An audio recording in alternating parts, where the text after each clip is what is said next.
பொன்னியின் செல்வன் திடும் பிரவேசம் பகுதி 11. இந்த நாளில் கும்பகோணங்கிறது ஆங்கிலேய அகராதியில் கூட பார்த்திங்கன்னா டிக்ஷனரியில் இடம்பெற்றிருக்கக்கூடிய நகரம். நம்முடைய கதை காலத்தில் இதுக்கு குடந்தைன்னு பேர். குடமூக்கு, குடந்தை, இப்படி தான் வழக்கத்தில் பேர் இருந்தது. புண்ணிய ஸ்தலமாக நிறையா கோயில் இருக்கிறதுனால பெருமை பெற்றது வரைக்கும் இல்லாமல் குடந்தை ஜோதிடராலும் ஜோசியம் சொல்கிறவங்களாலையும் புகழ்பெற்றிருந்தது.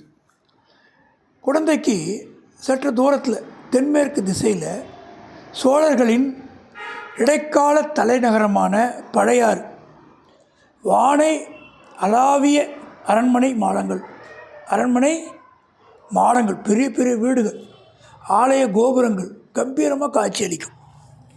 பழையாறை அரண்மனையில் வசித்த அரச குலத்தினர் அனைவருடைய ஜாதகத்தையும் குடந்தை ஜோதிடர் என்ன பண்ணிருக்காரு, சேர்த்து வச்சிருக்கார். அப்படி சேகரித்து வைத்திருந்த ஜாதகங்களை புரட்டித்தான் கொடும்பாளூர் இளவரசி வானதியின் ஜாதகத்தை அவர் கண்டெடுத்தார். அதாவது ஒரு செயல் செய்கிறவங்களுக்கு முன்கூட்டி சிந்திக்க தெரியணும். என்னுடைய நண்பர் ஓதுவார், அவருடைய அப்பாவும் ஓதுவார். ஒரு முறை காஞ்சிபுரத்தில் ஓதுவார்கள் மகாநாடு சங்கராச்சாரியார், பூஜ்ய சி சங்கராச்சாரியார் ஐயா அவர் தலைமையில் நடக்குது. பெரியவர் எல்லாரையும் பாட சொல்லி கேட்டுட்டு இருந்தார். கடைசியாக என்ன பண்ணார், இங்கே வந்திருக்கிற ஓதுவாரில் யாராவது காஞ்சிபுரத்தோட பெருமையை பற்றி பாட தெரியுமான்னு கேட்டார். யாரும் தயார் பண்ணிட்டு போகல. என் நண்பருடைய அப்பா தயார் பண்ணி எடுத்துகிட்டு போயிருந்தார் ஒரு பாடலை.